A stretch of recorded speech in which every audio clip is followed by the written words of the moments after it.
નમસ્કાર વિદ્યાર્થી મિત્રો, Galaxy school of secondary Vadgam તરફથી આપનું હાર્દિક સ્વાગત છે મિત્રો। ધોરણ 10 વિષય વિજ્ઞાનની અંદર પ્રકરણ નંબર 6 જૈવિક ક્રિયાઓ વિશે આપણે અભ્યાસ કરતા હતા મિત્રો। છેલ્લા લેક્ચરની અંદર મનુષ્યની અંદર ઉત્સર્જન તંત્રની વાત કરી હતી, એના ભાગોની વાત કરી હતી। આજે આપણે મૂત્રપિંડ નલિકાની રચના સમજાવો, મૂત્રપિંડ નલિકાની રચના સમજાવો અથવા બીજી રીતે પ્રશ્ન પૂછવો હોય તો ઉત્સર્ગ એકમની રચના વર્ણવો, ઉત્સર્ગ એકમની રચના વર્ણવો। તો મૂત્રપિંડ નલિકાની અંદર કયા કયા ભાગો એની અંદર જોવા મળે છે મિત્રો? તો એની અંદર જુદા જુદા પ્રકારના ભાગો જોવા મળે છે।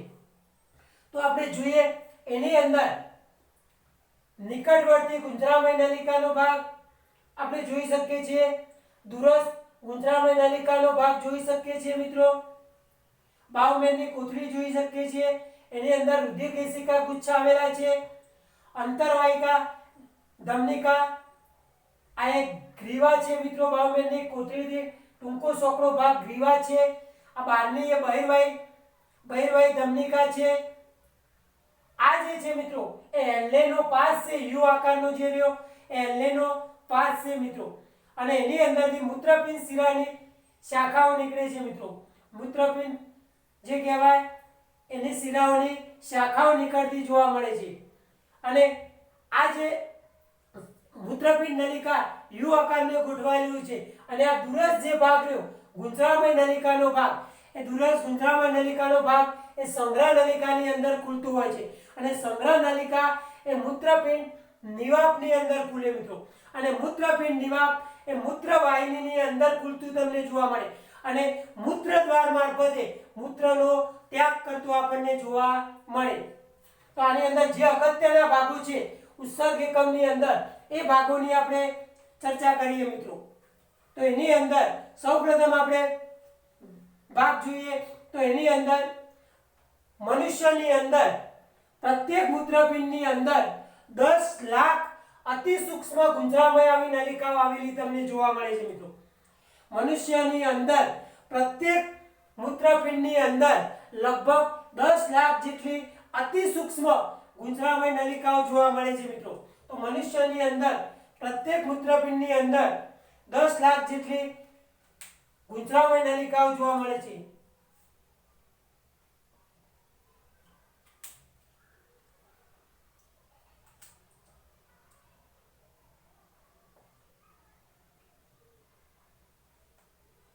મનુષ્યના પ્રત્યેક મૂત્રપિંડની અંદર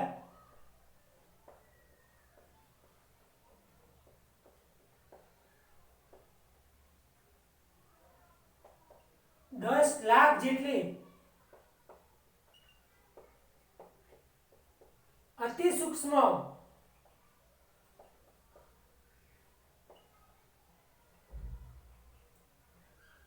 ગુંજરામય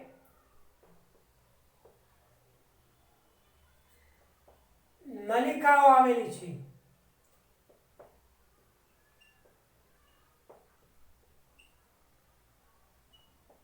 મનુષ્યના પ્રત્યેક મૂત્રપિંડની અંદર આપણે જોઈએ તો 10 લાખ જેટલી અતિ સૂક્ષ્મ ગુંજરામય નલિકાઓ તમને જોવા મળે છે મિત્રો। હવે જો આ 10 લાખ જેટલી અતિ સૂક્ષ્મ ગુંજરામય જે નલિકાઓ જોવા મળે છે, રચનાઓ નલિકાઓ આવેલી તમને જોવા મળે છે, એને આપણે મૂત્રપિંડ નલિકાઓ કહીએ છીએ, જેને આપણે મૂત્રપિંડ નલિકાઓ તરીકે ઓળખીએ છીએ મિત્રો। તેને આપણે મૂત્રપિંડ નલિકાઓ કહે છે।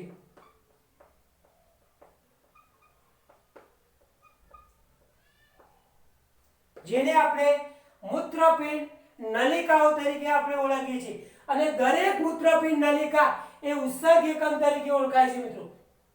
દરેક મૂત્રપિંડ નલિકા એ ઉત્સર્ગ એકમ તરીકે ઓળખાય છે।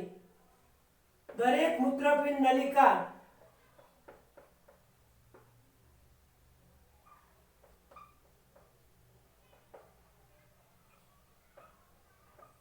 ઉત્સર્ગ એકમ તરીકે ઓળખાય છે।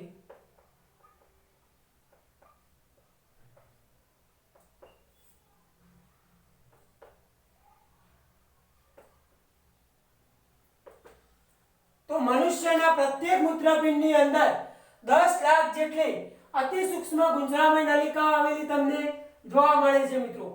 તેને મૂત્રપિંડ નલિકાઓ આપણે કહીએ છીએ અને દરેક મૂત્રપિંડ નલિકા એ ઉત્સર્ગ એકમ તરીકે ઓળખાતું આપણને જોવા મળે છે. ઉત્સર્ગ એકમની રચનાની અંદર આ જુદા જુદા પ્રકારના ભાગો આવેલા જોવા મળે છે. તો એક પછી એક આપણે ભાગ જોઈએ મિત્રો. તો ઉત્સર્ગ એકમની રચનાની અંદર નીચે મુજબના ભાગો આ જોવા મળે છે મિત્રો.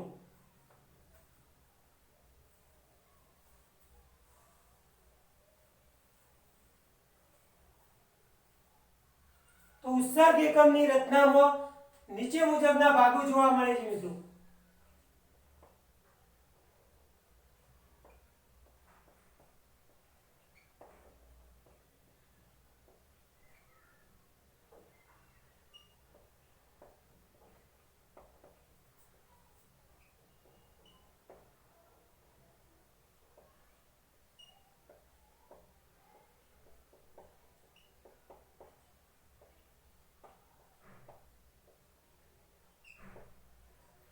તો એક પછી એક ભાગ આપણે જોઈએ મિત્રો.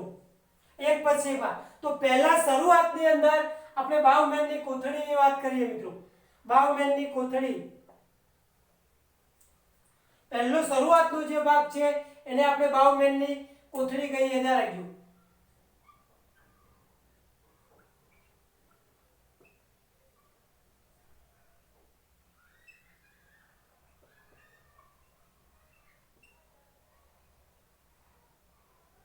બાઉમેનની કોથળી. હવે બાઉમેનની કોથળી આપણે જોઈએ મિત્રો.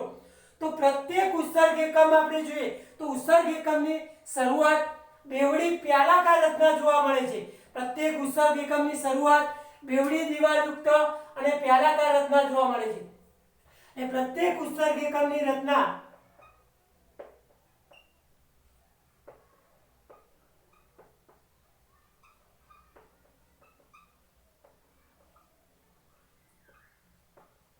બેવડી અને પ્યાલાકાર જોવા મળે છે.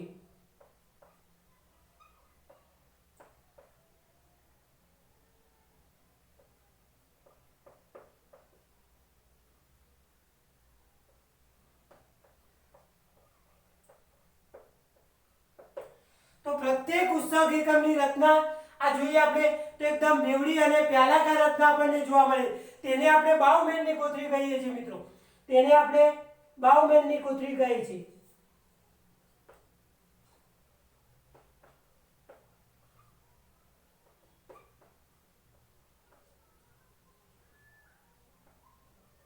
જેને આપણે બાઉમેનની કોથળી તરીકે આપણે ઓળખીએ છીએ મિત્રો. પ્રત્યેક ઉત્સર્ગ એકમની રચના બેવડી પ્યાલાકાર જોવા મળે છે જેને આપણે બાઉમેનની કોથળી કહે છે. બાઉમેનની કોથળીની અંદર પોલાણની અંદર આપણે જોઈએ તો ધમનીની રુધિર કેશિકાનો જથ્થો આવેલો હોય છે. જે ધમનીઓ હોય એ ધમનીની રુધિર કેશિકાઓમાં અંદર જોવા મળે. એ રુધિર કેશિકાઓનો જથ્થો એની અંદર આવેલો જોવા મળતો હોય છે. બાઉમેનની કોથળીની અંદર રુધિર કેશિકાનો જથ્થો આવેલો જોવા મળે છે.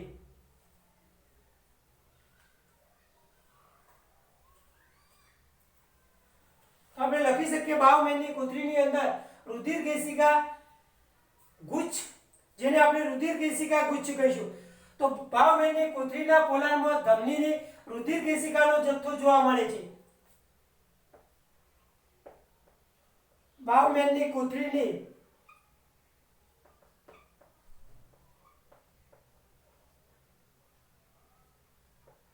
રચનામાં રુધિર કેશિકા બાઉમેનની કોથળીની રચનામાં રુધિર કેશિકા અંદર આવેલી તમને જોવા મળે છે મિત્રો. શું જોવા મળે છે? રુધિર કેશિકાનો જથ્થો. રુધિર કેશિકાનો જથ્થો જોવા મળે છે.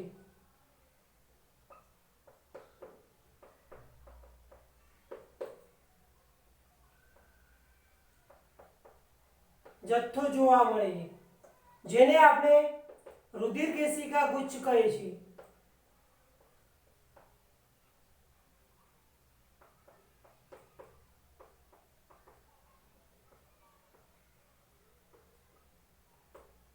જેને આપણે રુધિર કેશિકા ગુચ્છ તરીકે આપણે એને ઓળખી શકીએ છીએ મિત્રો.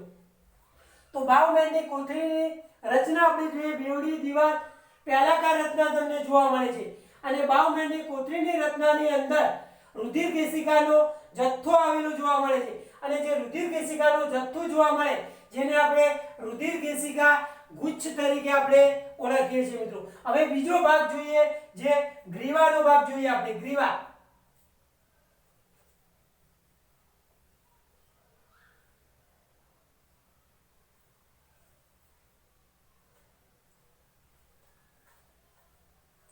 બીજો ભાગ આવેલો છે ગ્રીવા આપણે જોઈએ ગ્રીવા।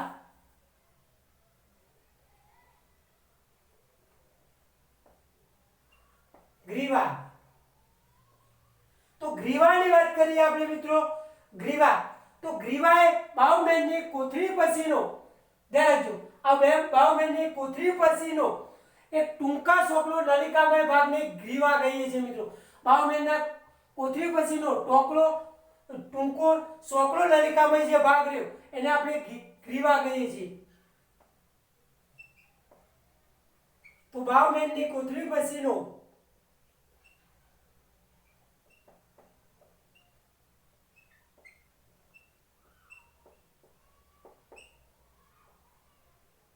સોકલો ટૂંકો નલિકામય ભાગ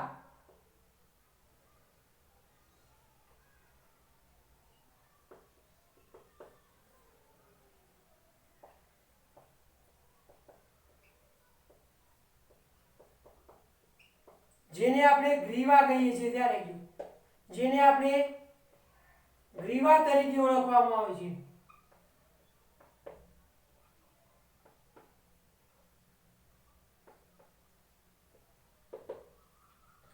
તો બાહુમેનની કોથળી પછી સોકલો ટૂંકો આપણે જોઈએ આ ભાગ સોકલો ટૂંકો ભાગ આરે તો આ સોકલો ટૂંકો ભાગ રહ્યો એને આપણે ગ્રીવા તરીકે ઓળખીએ છીએ મિત્રો નલિકામય ભાગને। હવે ત્રીજા નંબરનું આપણે જોવું છે નિકટવર્તી ગુંજરામય નલિકાનો ભાગ નિકટવર્તી ગુંજરામય નલિકા મિત્રો। તો નંબર 3 જોઈએ આપણે નિકટવર્તી ગુંજરામય નલિકા।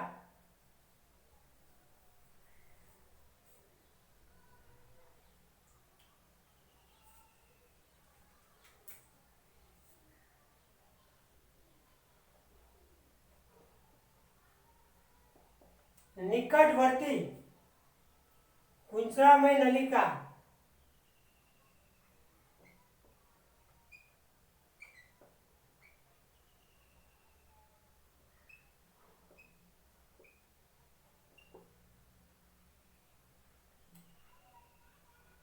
તો નિકટવર્તી ગુંજરામય નલિકા ભાગની વાત કરીએ આપણે તો નિકટવર્તી ગુંજરામય નલિકા એ ગ્રીવા પછીનો ભાગ છે। ગ્રીવા પછી મૂત્રપિંડ નલિકાનો એકદમ સોકલો અને ગુંજરામય વિસ્તાર છે મિત્રો। મૂત્રપિંડ નલિકાની અંદરનો એટલે કે ગ્રીવા પછીનો આપણે જોઈએ મૂત્રપિંડ નલિકાનો સોકલો એકદમ અને ગુંજરામય વિસ્તાર છે। એટલે નિકટવર્તી ગુંજરામય નલિકા ગ્રીવા પછીનો આપણે લખી શકીએ મૂત્રપિંડ નલિકાનો ગ્રીવા પછીનો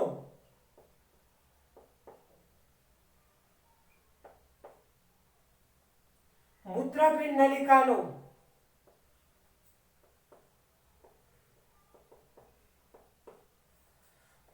સોકલો અને ગુંજરામય નલિકા ભાગ છે। સોકલો અને ગુંજરામય નલિકા ભાગ છે।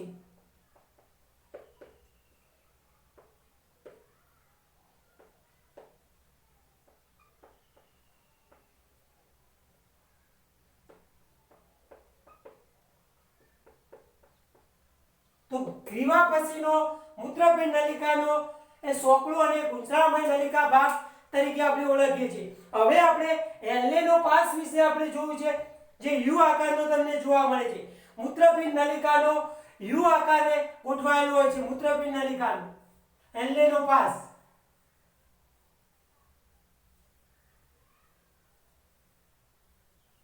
નંબર 4 આપણે એલ્લેનો પાસ જોઈએ આપણે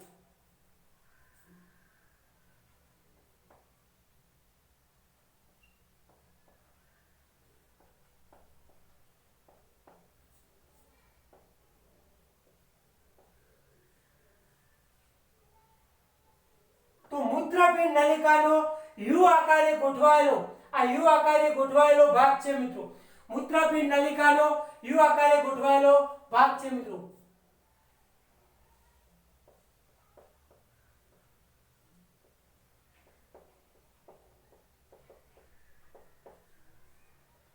યુ આકારે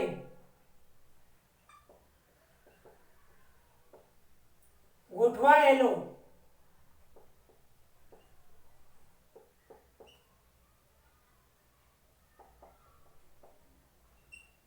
તો મૂત્રપિંડ નલિકાનો યુ આકારે ગોઠવાયેલો ભાગ જેને આપણે હેલેનો પાસ તરીકે ઓળખીએ છીએ મિત્રો હવે આપણે દૂરસ્થ ગુંજરામય નલિકાની વાત કરીએ મિત્રો દૂરસ્થ ગુંજરામય નલિકા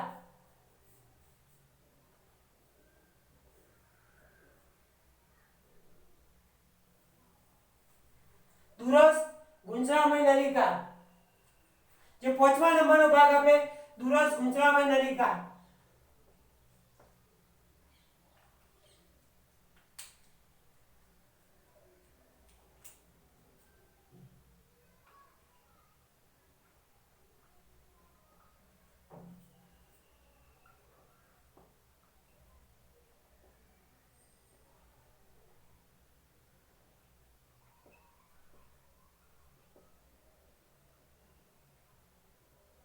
દૂરસ્થ ગુંજરામય નલિકા તો દૂરસ્થ ગુંજરામય નલિકાની વાત કરીએ આપણે તો હેલેના પાસ પછીનો ધ્યાન રાખજો હેલેના પાસ પછીનો ગુંજરામય વિસ્તાર છે મિત્રો હેલેના પાસ પછીનો ગુંજરામય નલિકા ભાગ છે મિત્રો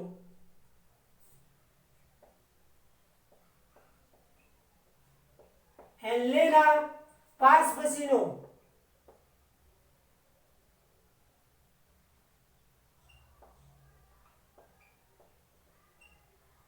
ગુંજરામય ભાગ છે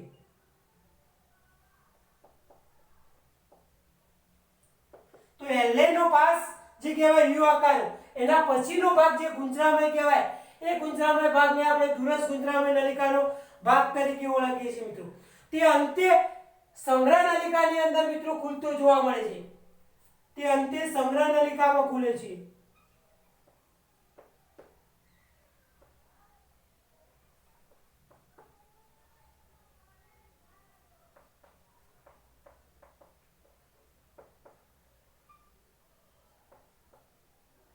અંતે આપણે જોઈએ છેલ્લે એ સંગ્રહ નલિકામાં ખુલે છે હવે આ સંગ્રહ નલિકા આગળના ભાગની અંદર આપણે જોઈએ મૂત્રપિંડ નિવાપમાં ખુલે છે સંગ્રહ નલિકા મૂત્રપિંડ નિવાપમાં ખુલે છે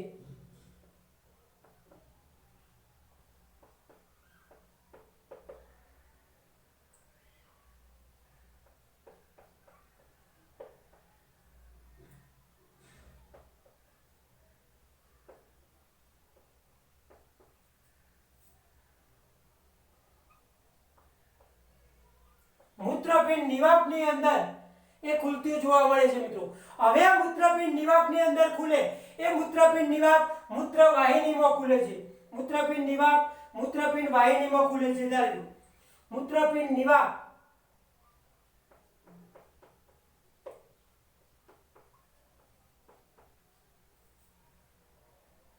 મૂત્રપિંડ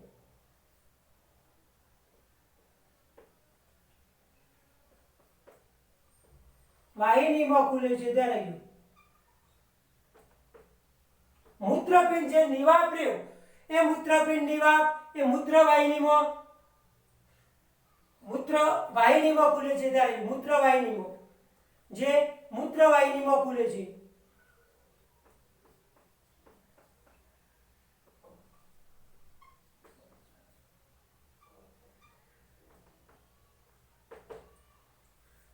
તો મૂત્રપિંડ નિવાપ એ મૂત્રવાહિનીની અંદર ખુલતો આપણને જોવા મળે છે મિત્રો હવે આ મૂત્રવાહિની જે રહે એ મૂત્રવાહિની ની અંદર ખુલે એ મૂત્રદ્વાર મારફતે મૂત્રનો ત્યાગ કરવામાં આવે છે એ મૂત્રદ્વાર મારફતે મૂત્રનો ત્યાગ કરવામાં આવે છે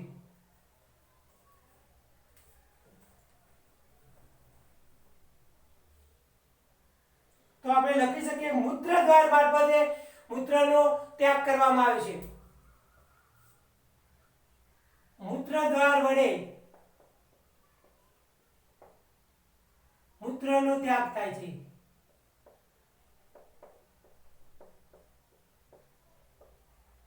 તો આવી રીતે આપણે દરેક ભાગનું વર્ણન આપણે કર્યું। જે ભાગનું જરૂરિયાત હતી એ ભાગનું વર્ણન તમારે કરવાનું છે। તો ફરીવાર એકવાર આપણે જોઈ લઈએ આખી રચના મિત્રો। ફરીવાર એકવાર રચના આપણી આખી જોઈ લઈએ। તો પ્રશ્ન પૂછાઈ શકે મિત્રો, મૂત્રપિંડ નલિકાની રચના સમજાવો અથવા તો ઉત્સર્ગ એકમની રચના વર્ણવો।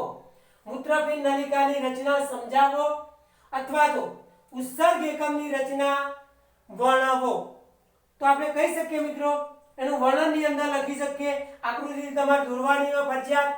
મનુષ્યના પ્રત્યેક મૂત્રપિંડની અંદર 10 લાખ અતિ સૂક્ષ્મ ગુંજરામય નલિકાઓ આવેલી હોય છે। મનુષ્યની અંદર પ્રત્યેક મૂત્રપિંડની અંદર 10 લાખ અતિ સૂક્ષ્મ ગુંજરામય નલિકાઓ આવેલી જોવા મળે છે અને તેને આપણે મૂત્રપિંડ નલિકાઓ કહીએ છીએ। અને પ્રત્યેક મૂત્રપિંડ નલિકાઓને આપણે ઉત્સર્ગ એકમ તરીકે ઓળખવામાં આવે છે। દરેક મૂત્રપિંડ નલિકાઓને આપણે ઉત્સર્ગ એકમ તરીકે આપણે ઓળખીએ છીએ મિત્રો। પહેલો ભાગ જોયો આપણે બાઉમેનની કોથળી। પ્રત્યેક ઉત્સર્ગ એકમની જે રચના કહેવાય શરૂઆત એ બેવડી દિવાલયુક્ત અને પ્યાલાકાર રચના છે મિત્રો। બેવડી બાઉમેનની કોથળી જે કહેવાય એ પ્રત્યેક ઉત્સર્ગ એકમની રચના જોઈએ આપણે દિવાલયુક્ત જોઈએ તો બેવડી દિવાલયુક્ત અને પ્યાલાકાર રચના જોવા મળે છે, જેને આપણે બાઉમેનની કોથળી કહે છે। બાઉમેનની કોથળીના પોલાણની અંદર ધમનીની રુધિર કેશિકાઓનો જથ્થો આવેલો હોય છે અને રુધિર કેશિકાનો જથ્થો આવેલો હોય છે જેને આપણે રુધિર કેશિકા ગુચ્છ તરીકે ઓળખવામાં આવે છે। બીજા નંબરનો ભાગ જેને આપણે ગ્રીવા કહીએ આપણે ગ્રીવા। તો બાઉમેનની કોથળી પછીનો સોકળો ટૂંકો જે ભાગ રહ્યો છે, આ સોકળો ટૂંકો ભાગ, એ સોકળા ટૂંકા ભાગને આપણે ગ્રીવા તરીકે ઓળખીએ છીએ। બાઉમેનની કોથળી પછી સોકળો ટૂંકો જે નલિકામય ભાગ જોવા મળે ટૂંકો, એને આપણે ગ્રીવા તરીકે ઓળખીએ છીએ। ત્રીજો ભાગ આપણે જોયો નિકટવર્તી ગુંજરામય નલિકા। નિકટવર્તી ગુંજરામય નલિકા ભાગ। તો નિકટવર્તી ગુંજરામય નલિકા ભાગ એ ગ્રીવા પછીનો જે ગ્રીવા કહેવાય એ ગ્રીવા પછીનો મૂત્રપિંડ નલિકાનો આપણે જોઈએ નલિકાનો સોકળો અને ગુંજરામય વિસ્તાર છે। મૂત્રપિંડ નલિકાનો સોકળો અને ગુંજરામય નલિકા વિસ્તાર, જેને આપણે નિકટવર્તી ગુંજરામય નલિકાનો ભાગ તરીકે ઓળખીએ છીએ। આના પછી આપણે જોયો એલ્લેનો પાસ, જે યુ આકારનો તમને જોવા મળે છે। એલ્લેનો પાસ જોયો આપણે। હવે એલ્લેનો પાસ જે જોયો આપણે એ મૂત્રપિંડ નલિકાનો યુ આકારે ગોઠવાયેલો ભાગ છે। મૂત્રપિંડ નલિકાનો યુ આકારે ગોઠવાયેલો ભાગ, જેને આપણે એલ્લેનો પાસ તરીકે આપણે ઓળખીએ છીએ। એના પછી આપણે જોયું દુરસ ગુંજરામય નલિકા ભાગ। હવે દુરસ ગુંજરામય નલિકા એટલે કે એલ્લેનો પાસ પછીનો ને યુ આકારનો ભાગ, એ એલ્લેનો પાસ પછીનો જે ભાગ રહ્યો ગુંજરામય વિસ્તાર, જે અંતે દુરસ ગુંજરામય નલિકાનો ભાગ જે અંતે સંગ્રહ નલિકાની અંદર ખુલે છે। એટલે એલ્લેનો પાસ પછીનો યુ આકારનો જે ભાગ રહ્યો એને આપણે દુરસ ગુંજરામય નલિકાનો ભાગ કહીએ, જે અંતે સંગ્રહ નલિકાની અંદર ખુલે છે। એ સંગ્રહ નલિકા આપણે જોઈએ તો મૂત્રપિંડ નિવાપની અંદર આગળ ખુલતું તમને જોવા મળે। મૂત્રપિંડ નિવાપમાં ખુલે ને એ મૂત્રપિંડ નિવાપ જે કહેવાય એ મૂત્રપિંડ નિવાપ એ મૂત્રવાહિનીની અંદર ખુલે મિત્રો। મૂત્રવાહિનીની અંદર ખુલતું જોવા મળે અને એની અંદર મૂત્રદ્વાર મારફતે આપણે જોઈએ તો મૂત્રનો ત્યાગ કરવામાં આવતો હોય છે। મૂત્રદ્વાર મારફતે મૂત્રનો ત્યાગ કરવામાં આવતો હોય છે। તો આવી રીતે આખી રચના તમારે મૂત્રપિંડ નલિકાની જે રચના કહેવાય એ તમારે સમજાવવાની। પરીક્ષાની અંદર પૂછાઈ શકે મૂત્રપિંડ નલિકાની રચના સમજાવો અથવા તો ઉત્સર્ગ એકમની રચના વર્ણવો। તો ખ્યાલ આવી ગયો મિત્રો। તો હવે આપણે ગૃહ કાર્યની વાત કરી દઈએ। આ પ્રશ્નની ગૃહ કાર્ય માટે આ પ્રશ્નની વાત કરી દઈએ આપણે। ગૃહ કાર્ય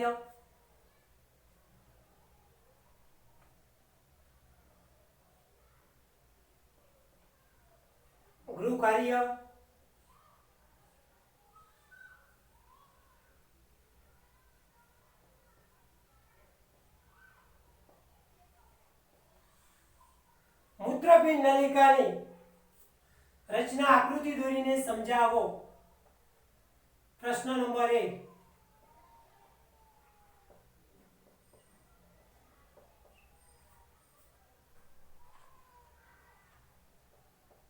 મૂત્રપિંડ નલિકાની રચના આકૃતિ દોરીને સમજાવો.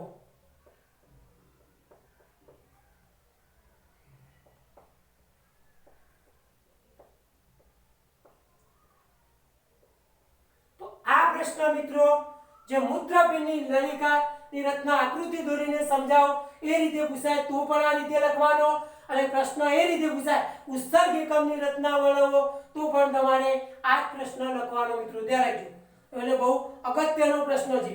હવે આવતું જ્યારે લેક્ચર આવશે મિત્રો, આવતું લેક્ચર, એ લેક્ચરની અંદર આપણે વનસ્પતિનું એક વહન બાકી છે મિત્રો, અને વનસ્પતિની અંદર ઉત્સર્જન બાકી છે. એ ભાગ મેં બાકી રાખે છે પાછળ. તો વનસ્પતિનું વહન અને ઉત્સર્જન આ બંને ભાગ બાકી છે. તો આવતા લેક્ચરની અંદર આપણે એ ભાગનું વર્ણન કરીશું મિત્રો. તો આવજો મિત્રો.